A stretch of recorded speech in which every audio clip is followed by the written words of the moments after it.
and something with a...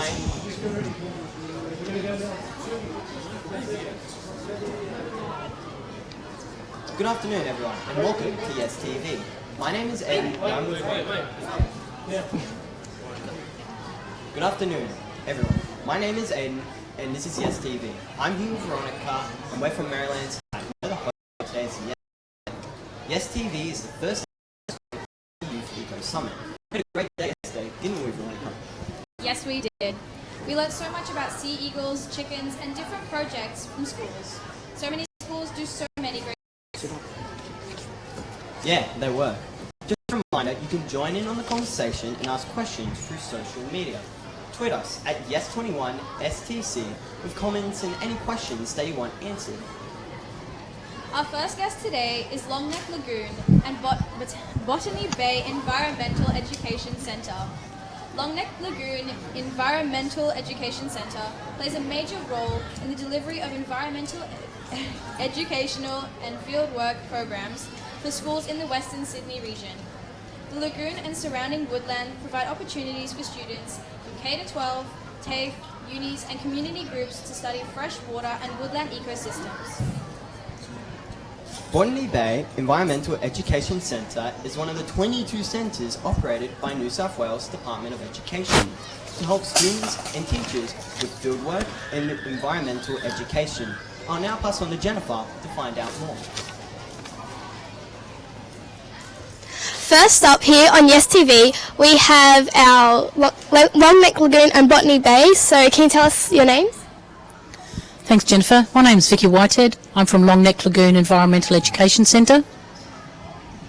Hi, and I'm Jan Razborsek from Botany Bay Environmental Education Centre. Now, both of you are from an educational centre, so what do you teach all the kids that you're getting from there? Well, at Longneck Lagoon we specialise in science and ecology programs from kindergarten right through to year 12 and TAFE. So we do a lot of biological studies in the endangered Cumberland Plain woodland that we're located within. We've got a wetland area. So for our kindergarten through to year 6 we might go dip netting, collect tadpoles, we might be looking for all sorts of water bugs, bugs in the bush, and look at the rare relationship with the woodland that they're found in. For our secondary students, we'll take that even further in looking at how ecosystems work, how they relate, and how human interaction in the environment has an impact on that environment. Thank you. And at Botany Bay Environmental Education Centre, I'm located at Kurnell, which is quite a significant site. So I also see students K to 12, and we're focusing on the Aboriginal culture and history. It is very significant at Kurnell, and also looking at the history, in particular the first contact between the people that came on the Endeavour in 1770 with Captain Cook, and the way that that has changed our history. We also conduct a lot of science programs and geography as well, so working with primary students through to high school students. So it's a very important site as well. Both of you do similar things, but what is your main purpose or point that you want to give to the children? I think critically what we're wanting to do is connect young people, for, whether it's primary school, secondary students or university TAFE students, connect them with their physical environment so they feel comfortable with their environment, so that they are able to see the role they play in protecting and conserving their environment, and they have that sense of connection so that they are able to feel empowered to take action. That's really important, and we link that through curriculum studies, and so we are helping students and teachers to meet their outcomes for their learning. Mm-hmm. And I guess just to give the bigger picture, we're just 2 of the EECs in New South Wales. There is a network of us, environmental and zoo education centres, and we're now calling ourselves EZEC. We've got this little poster here and showing teachers and students where their nearest centre is. And so as well as coming to our centres and doing field work, which is incredibly important, we also offer in-school programs, video conferences and professional learning for teachers. So we are really trying to support all students in New South Wales and their teachers as well. Well, believe it or not, I actually went to Longneck Lagoon as an excursion one time, and there was some different animals behind one of our teachers. It was up the tree. It was a very long lizard. So could you tell us more about what other animals or creatures live around there? Yes, what you had was a goanna up a tree, and we've got a number of the goannas. Some of them are quite large out at Longneck Lagoon. Within that Cumberland Plain woodland, we have a number of marsupials. We'll have sugar gliders, ring-tailed possums. We'll have brush-tailed possums. We've also got a variety of microbats. We get snakes too. The red-bellied black snakes are just starting to come out, and they're very hungry, so they're looking for all the frogs and anything else small. We get bush rats, so we get a lot of different things out there, as well as that huge range of macroinvertebrates with the insects that we've got in the woodland area. Well, I guess, Vicky, each site is different, as you know, across New South Wales, so depending where the site is located is going to vary as to what sort of flora and fauna that students might come across if they come to visit, and that's what makes it really, really interesting. So just down the road from me, I have a significant wetlands area, and that is actually on the Ramsar site. So a lot of students come and investigate an ecosystem at risk. So each centre just offers and focuses on what's in their particular area. When your kids come in, what is a way that you would teach them about the ecosystem and things like that? Would you do it through games or through hands-on activities? What would work the best?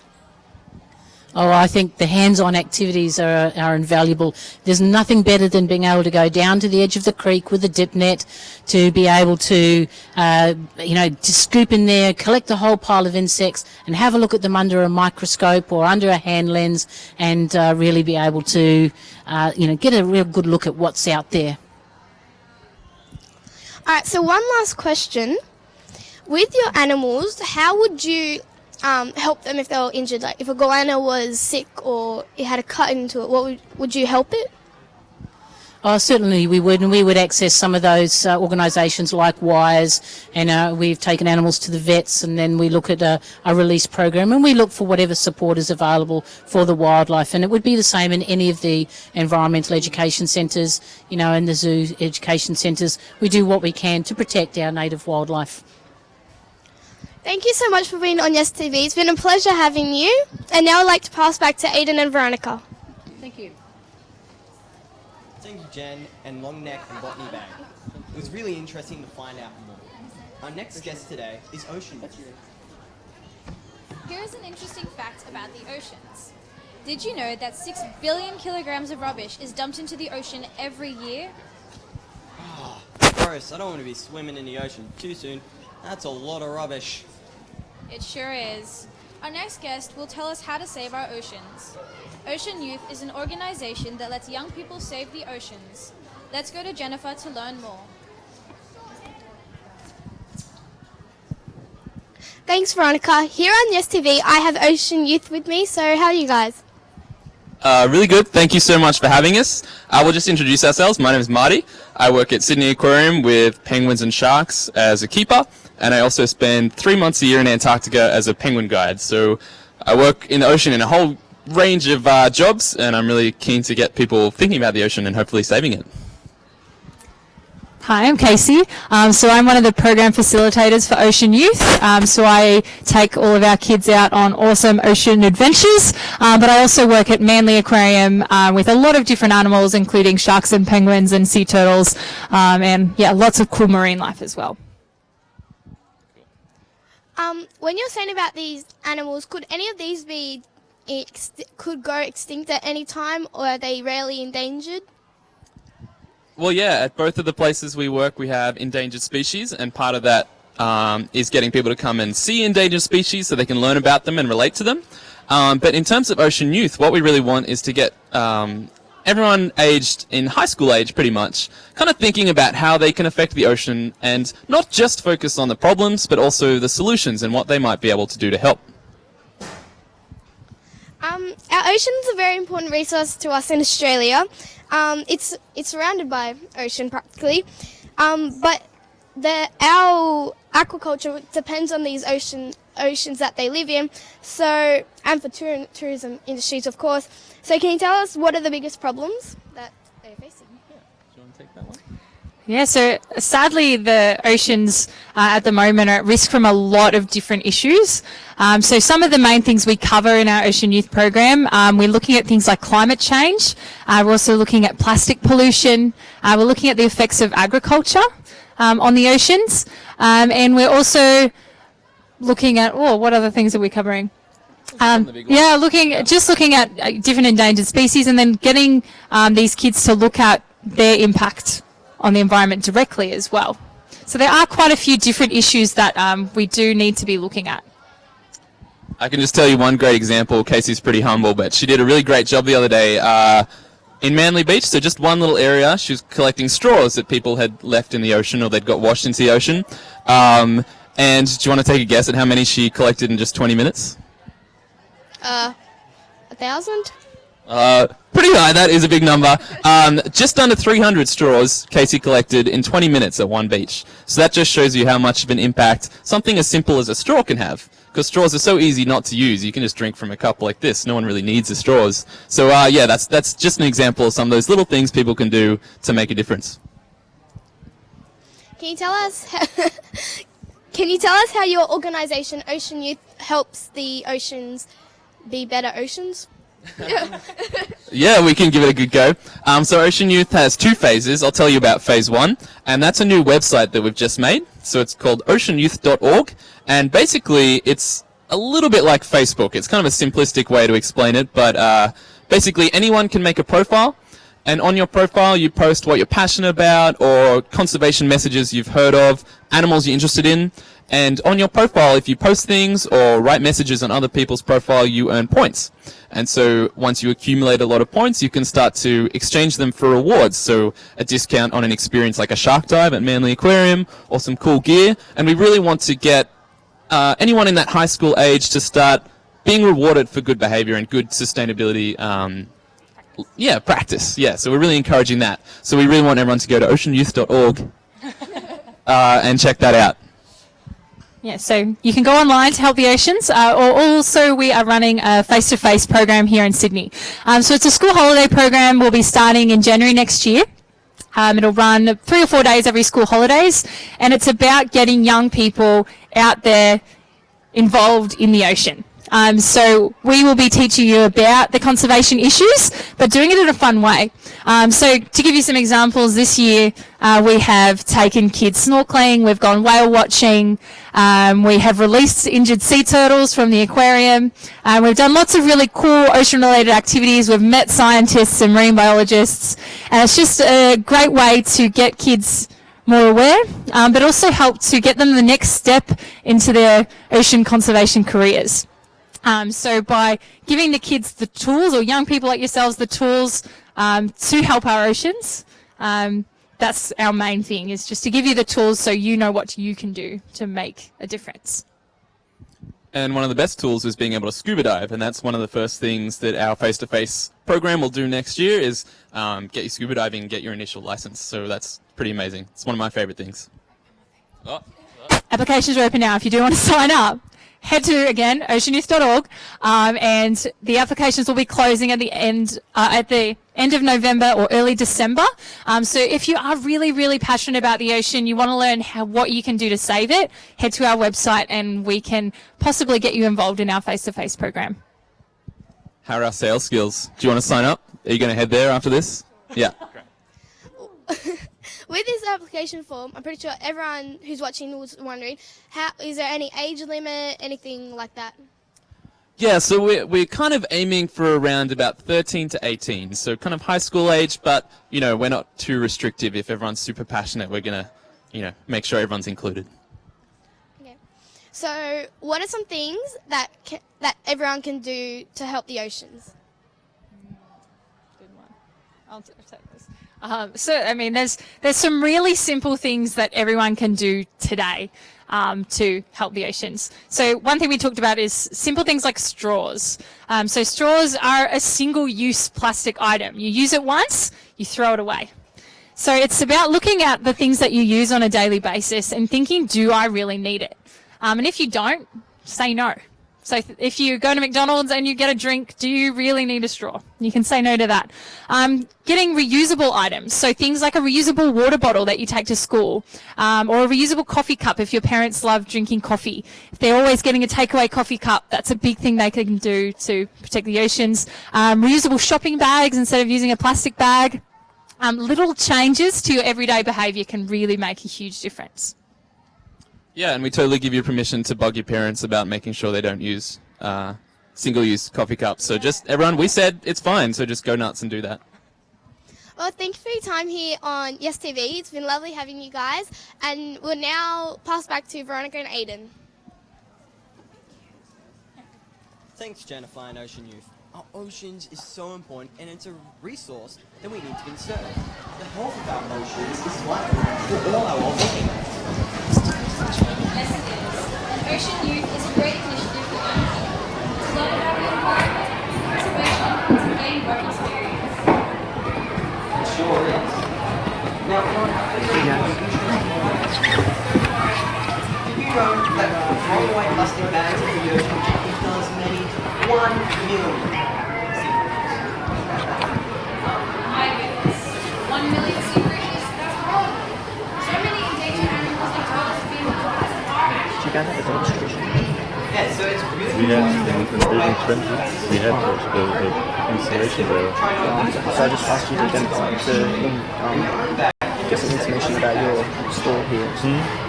Yes, that's a great thing everyone can do to save the environment. We will now learn a very different way of raising awareness of sustainability. Our next guest is Black Hole Factory and TransSTURM. Let's go to Chris who will find out. Thanks, Veronica. Hi, welcome to STV. My name is Chris. Can you guys introduce yourselves? Yeah. Hello, my name is Elke Utenrögen. I am from Germany. I'm a member of the artists group Black Hole Factory, and I'm here in Sydney for 4 weeks working in the Olympic Park here, together with Martin Slavik, my colleague. Hello, so I'm Martin Slavik, also member of Black Hole Factory, and we are media artists working a lot with interactive systems. Hello, my name is Chris Bowman. I'm an Australian artist. I am heavily involved in a artist design group called TransSTURM with my colleague Roger, who's next to me. We're involved in installation work, looking at ecologies, how we understand light, environment. Roger. Hello, my name is Roger Mills, as Chris just introduced me, and we do that through looking at ways in which we can use data and visual and sound to raise awareness about some of these issues. Awesome. So I understand that you guys have a store here at the Youth Eco Summit this year. Can you guys explain what you're running there? We have an exhibition, an art exhibition in the building 20 here on the site, which is a huge building with 3 chambers where we have different exhibitions running, and the Black Hole Factory has one place where we showed work about memory, stored memory, and actual events which we are observing, and how environmental little events will influence our perception of sound and visuals. Maybe Martin can say more. Yeah, for that we set up a wireless sensor network in the park. So we brought different sensors like wind sensors, light sensors, sensors to detect the waves in the river, and we transmitting all the data into our building, and then we use this live stream of data to influence live sound and visuals we have there. So we get a live interaction with the data with stored memories in the installation. The work that TransSTURM has exhibited in Building 20 is in parallel with the work that Black Hole Factory are developing. We're heavily involved in, as Roger said, different ways of understanding data and using light to explore different forms of ecology and sound.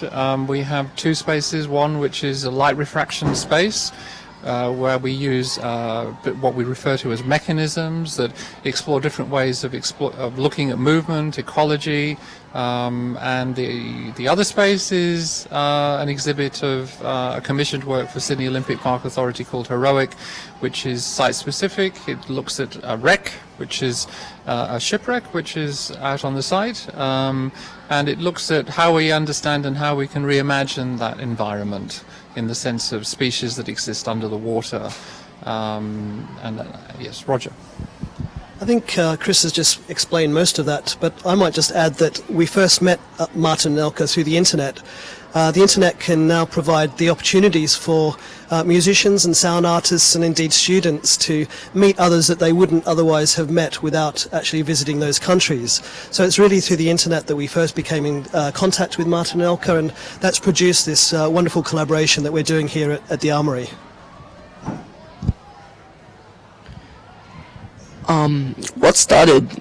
What gave you the initiative to start these organizations and your work that you've been doing? Oh, that's a long story, because the Black Hole Factory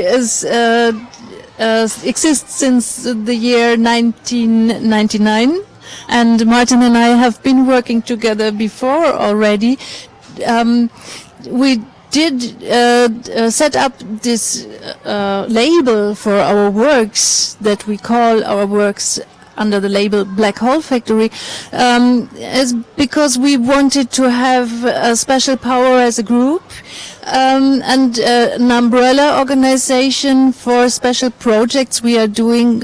We are working in a combination of theater and performance. On stage we play concerts as musicians, where I am singing or working as vocalist, more or less, to say, and playing objects and sounds, and we do these installations where we refer to memories and recorded memories, and how memory and perception is combined and brings us to a view of what is now.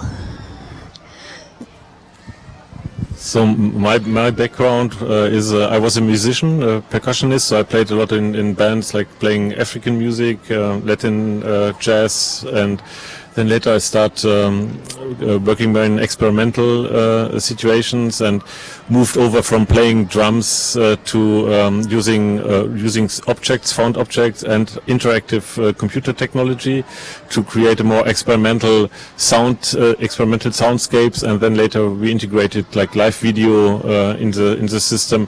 So I've no studied background in like media artist. It's just like an self-taught practitioner. My background is I come out of film and animation. I'm an academic. I teach at UTS in the Faculty of Design, Architecture and Building. About 4 or 5 years ago, it became apparent to me that it was important to have a collective, in the sense of a space where artists who weren't necessarily academics but could work, they're either local to Australia and specifically Sydney, or internationally, where we could come together and work on collaborative projects. This is important, to have these opportunities, to have that space where artists and designers can come together and develop ideas and projects. And it's a kind of laboratory sort of an environment in terms of what we work with. And so it operates on different levels. It enables independent artists to engage with us and develop projects. It also enables us to kind of research and develop material which is in an academic or university context. And we've been working together now for, I think, 4 years, about 4 years. Initially we came together very much as an international group, artists coming out of Germany, the UK, Australian artists as well. We've had a large exhibition out on this site about 3 years ago, was it? Yeah. Double World, which was an installation work. The work we're doing at the moment is really a living lab environment, as far as we're concerned, in the sense that it gives us an opportunity to work alongside Martin and Elke, look at different concepts and different methods and different approaches, and have that opportunity to discuss those things. Roger. Yeah, so I'm a sound artist and musician as well as an academic at UTS, and I know we're running out of time, so I'll just be very brief. I met Martin Elko through the internet, and I've been working with Chris through UTS and through other art projects that we've been doing in Sydney, and really coming together here for Yes, and also the work we've been doing over the last 4 weeks has provided the opportunity to develop the work that we're going to be doing. Awesome. Sounds like you guys come from a lot of different backgrounds. Thank you for coming on TSTV today. All the best with your projects and what you're doing. Thank you. Thank you. Now back to Veronica and Aiden. Thanks, Chris and Black Hole Factory. Yesterday, we had some guests who told us about their project at their schools. Today, we have Grace Staines High School who will also talk to us about their projects. But, you know, those sounds from Black Hole Factory were really interesting, and the 3D dimension, which I like to call it, where you get to travel around these orbs and see different pictures, was really interesting. Let's hand over to our interviewers now. Right. Thanks, Veronica and Aiden. Today I have with me Grace Staines High School, right? Mind telling us your names before I start asking questions? Melissa. Phoebe Coronio. Kirsten Subakaran. Pratham Shah.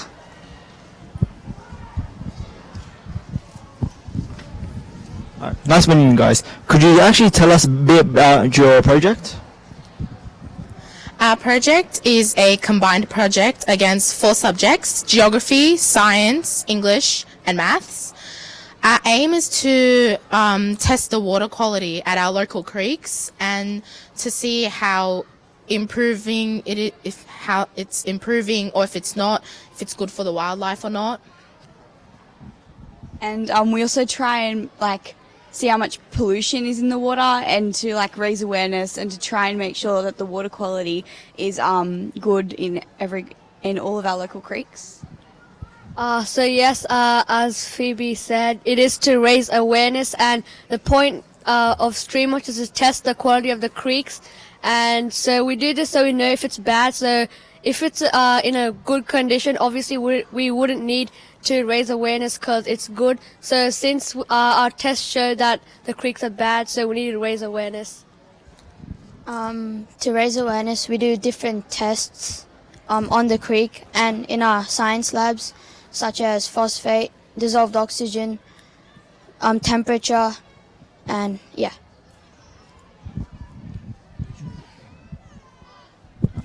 Very interesting. Jennifer, Chris, do you want to ask something?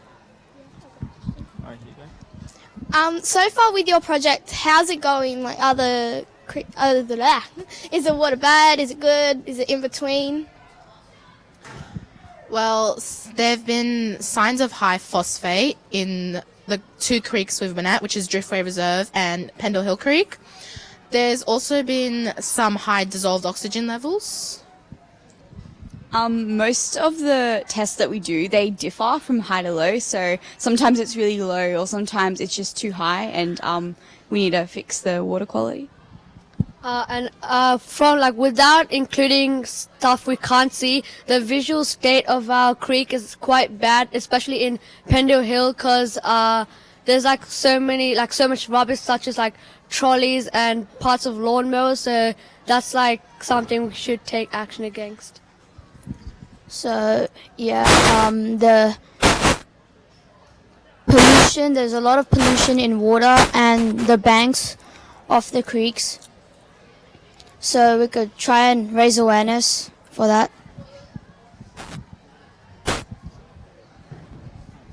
I need to ask, what type of materials do you use to measure all of this? Well, we use specific Streamwatch equipment. We use, for turbidity, we use a turbidity tube. For dissolved oxygen, we use the smart calorimeter and also the MT and the reagents, special reagents. And we use these little test tube bottles where we measure how much water, and we put the sample water in it, and that's usually what we go from and test all the tests using that sample bottle.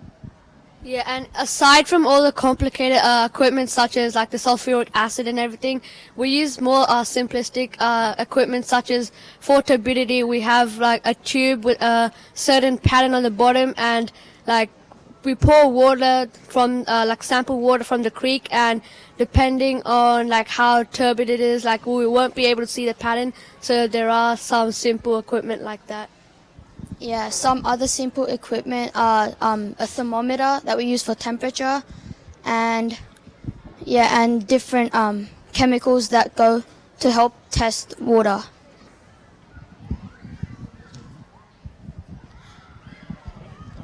I'm gonna end this our interview right here. So good luck for your small project. Yeah, I'm gonna pass back to Ada and Veronica. Bye.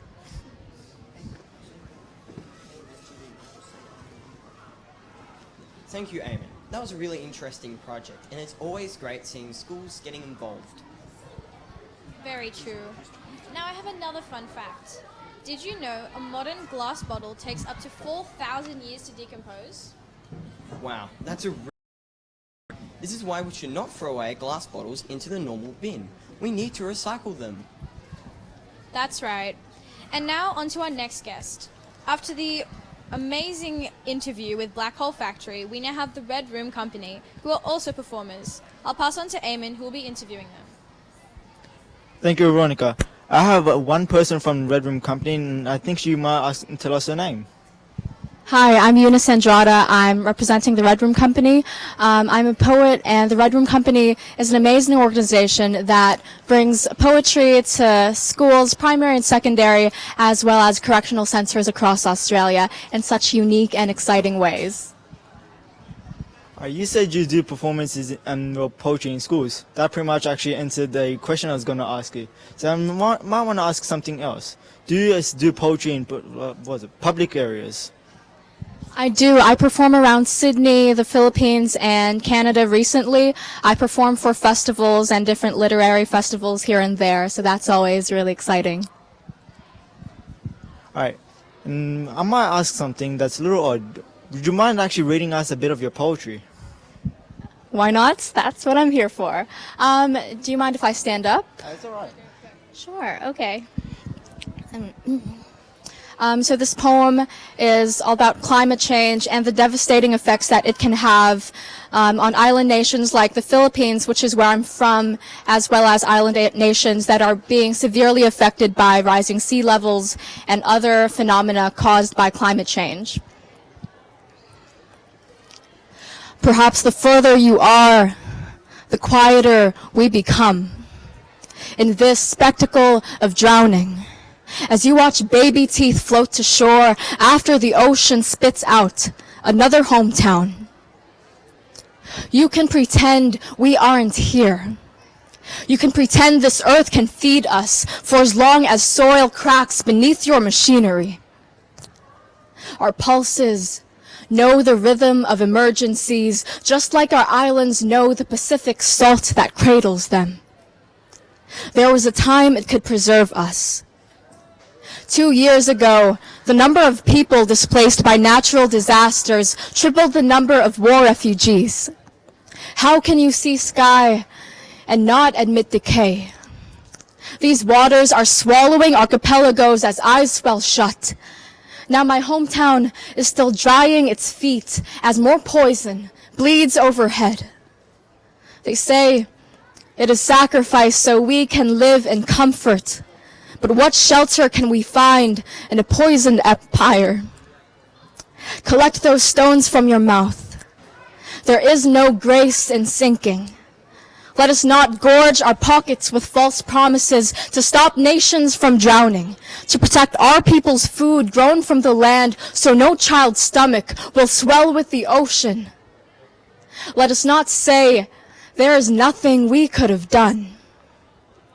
Let this be the beginning of us rising.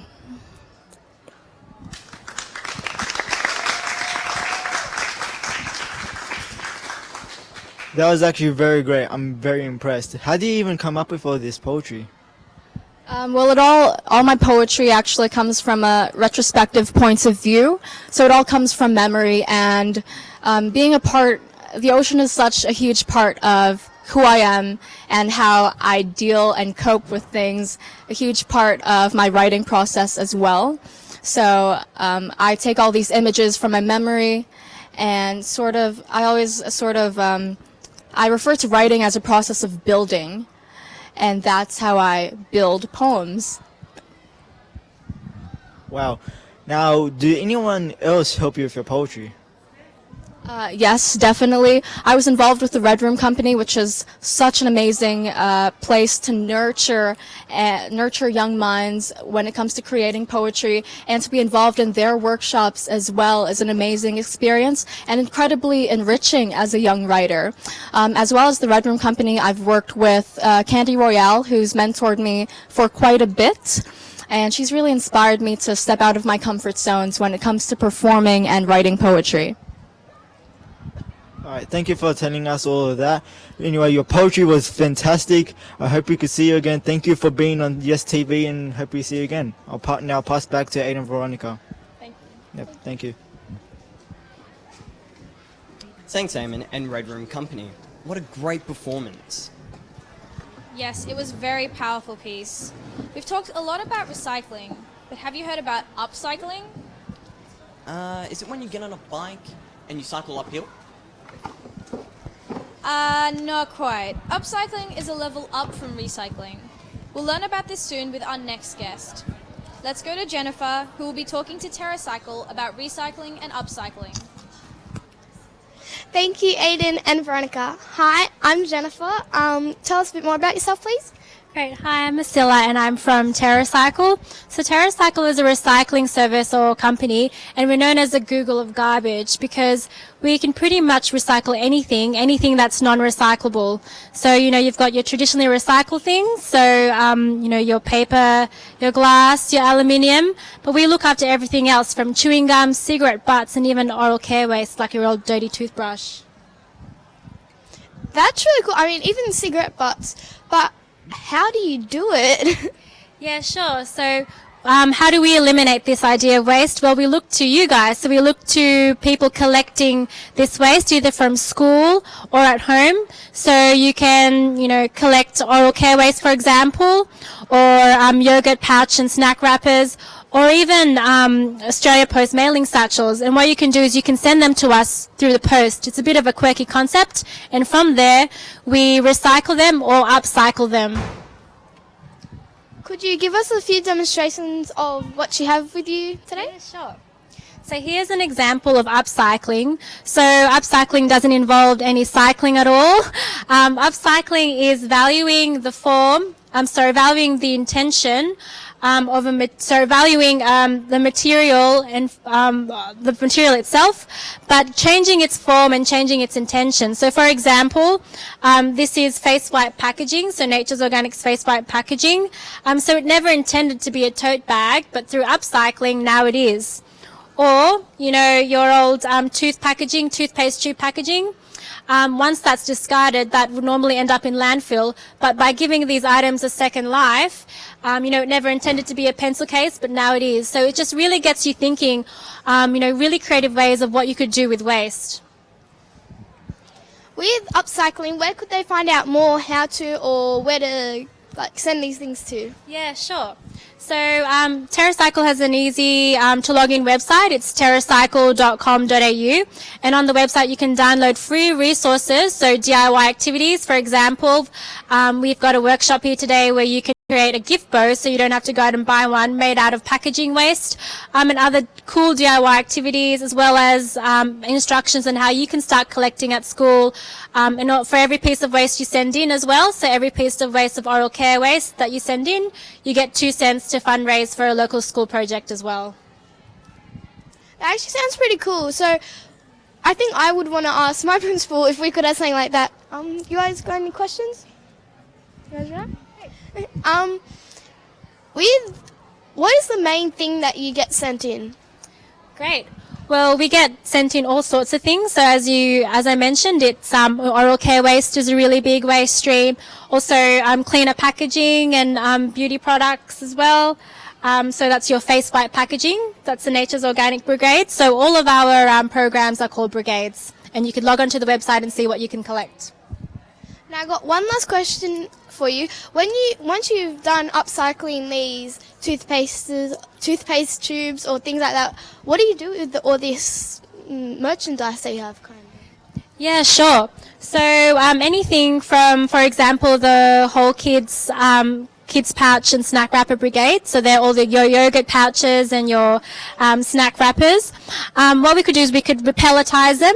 So they're made into plastic items or plastic recycled items that can be sustainable and reused again. Well, it's been lovely having you here on Yes TV today. Thank you for your time. We'll now pass back to Aiden and Veronica. Thanks, Jessica. That was amazing to see how much they can recycle. Let's hear another interesting fact before we move on to our next guest. Did you know that more than 27,000 trees are cut down each year to make toilet paper? Are you sure that's right, Aiden? I don't think we use that much toilet paper. I'm pretty sure we do, and I reckon it would be a lot less if people actually were more resourceful. I'm looking at you, Chris. We can also use recycled toilet paper. That's right. So next time you are shopping for toilet paper, look out for toilet paper made from recycled paper. Yesterday we had Chifley College with their chickens. Now we have Gaston High School chickens, who look really cool and interesting. Let's hand over to.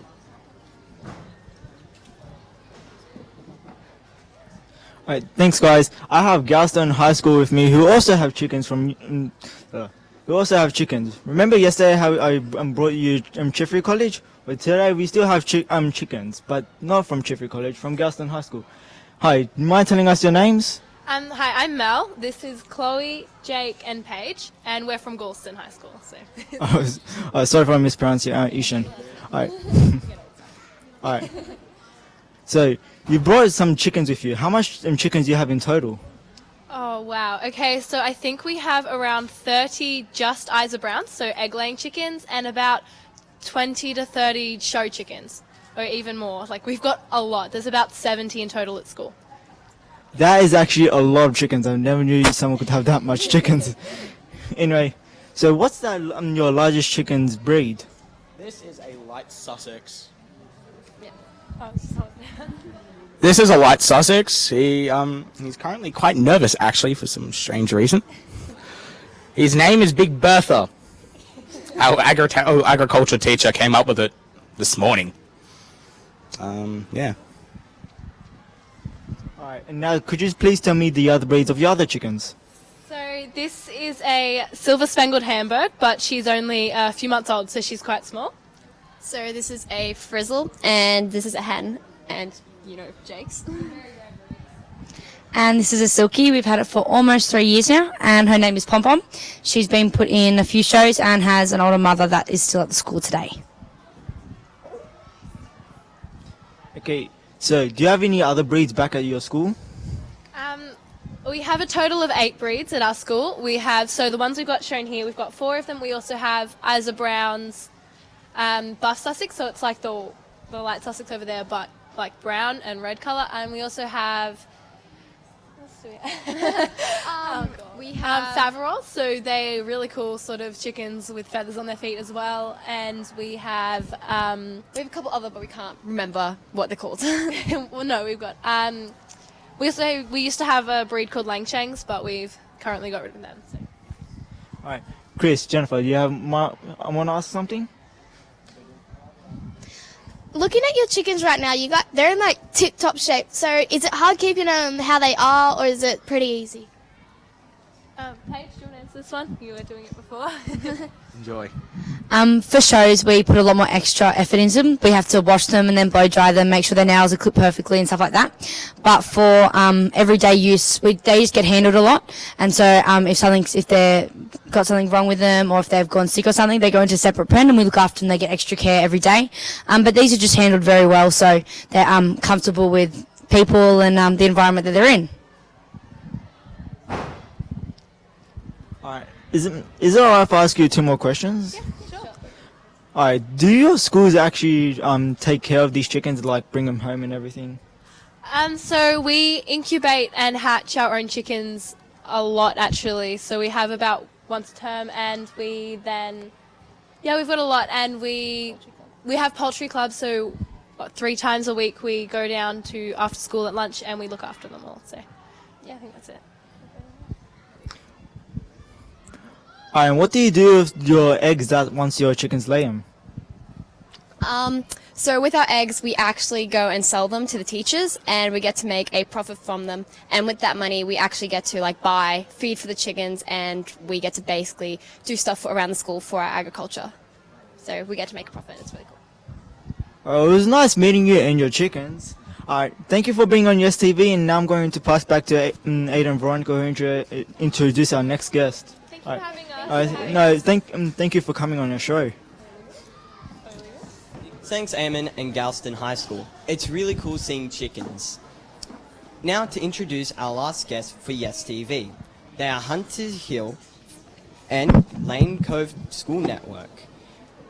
Let's move on to Chris to find out more about their projects. Thanks, Eamon. Hey guys, my name is Chris and I'll be interviewing you guys today. Could you tell me your names, guys? Hi, I'm Rory. And I'm Ben. And I'm Sue. Hey guys, thanks for coming on to Yes TV. I see, have you guys got a store here? Yes, we do. It's about the Microbat project and solar cooking. So you've got 2 projects out here. Could you explain what the Microbat project is? Sure. The Microbat project is about spreading awareness of these little tiny creatures about the size of your thumb to spread awareness, pretty much. This here is a bat box, and it's a microbat box. The microbats come in the bottom, which is, the bottom gap is about 2 centimeters, and this is the access hatch here. And we did that. Why did you do that? We made this so microbats could live in it and have a safe home. And who did you work with? So our Microbat project was an in situ project with high schools working with scientists to learn about microbats, and then the high school kids worked with the primary school kids from Lane Cove West. So it was a really lovely project where we're working together. And then last week, these boys went to the Lane Cove Sustainability Fair and told all of the Lane Cove community about microbats. So it's been a really great project. So do you guys hold school events and workshops? So what did you do at school for the microbats? At school, for the microbats, we had a couple of people come in. We were working with St. Ignatius, and we were doing, we worked every Thursdays, just at the end of the day. And so we had, so this is our Green Schools Network, and so once a term the Green teachers get together, and so we do have workshops.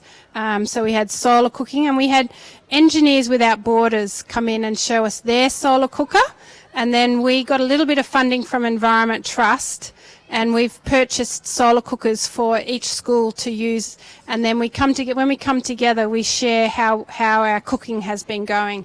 And at Riverview, our cakes haven't quite cooked as perfectly as an oven, but these boys cooked some vegetables. How did your vegetables go? they went quite well. We got to share a few out. Not very much, but enough to see how it was going. So I hear that you guys come from two different schools. Is that right? I'm high school, and these are primary school. So how does that work, working together with both primary and high school? So in the network, it means that we do a lot of emailing around, and we have parent involvement, and so when a yes comes up, we're happy to help each other and to come here and share about our projects and do that. But working together, we all want to help each other be environmental. So maybe we visit each other's gardens and get tips on worm farming or composting. We have help with grant writing. Lots of all different ways that we work together and help each other. So it's been great. It's been great socially. It's been great on our environment help, and it's been good working with the high school kids, with the primary school kids on projects like the microbat and the solar cooker. Awesome. So if you can you tell us about how the solar cooker works, and also if it works at night? The solar cooker works by, you have a place where you can put your food. Well, one of them works, it's a tray where you put your food, and then there's a dish, reflective dish, and then you aim it so the sun will reflect off it onto the what you're cooking. What colour is our cooker? It's blue. Black. So you want it to absorb, don't we? And we've been trying to cook popcorn, but the weather's been against us, hasn't it? And it filled up with water. I hear Jennifer has a question. With the box that you have there, is it painted that colour so it kind of matches the tree, and that's why it's got a bit of tree on it? This is yours. Yes, it's painted so it would go up well on a gum tree. So one last question. For general families at home that use gas and conventional ovens, do you think this will be a possibility in the future for families to have? We think it's probably more applicable for camping, and when you're out in the bush and enjoying nature, you don't actually need to cut any wood down to burn, to cook. And it is also, Engineers Without Borders work with communities around the world and looking at engineering problems, helping those communities. So it's us understanding what Engineers Without Borders is doing around the world, and for us to just know a little bit more about different ways of using alternative energy. So it's been a really fun thing for us to learn about solar cookers that way. Just one last quick question. Have you guys enjoyed this year's Youth Eco Summit? Yes, I'm pretty. All of us are really glad to be helping out. So yeah, thank you. Awesome, guys. Well, thank you for coming on TSTV today. Hope it goes well with your popcorn. Thank you. One day the sun will come out. Back to Aiden and Veronica. Thanks, Chris. This concludes Yes TV for the year. We'd like to thank everyone who's supported us during the show. This includes Sydney Olympic Park Authority, Immersivate, our teachers at school, and of course our Yes TV audience. Thank you for watching. Do as much as you can to be sustainable. We only have one Earth. See you later.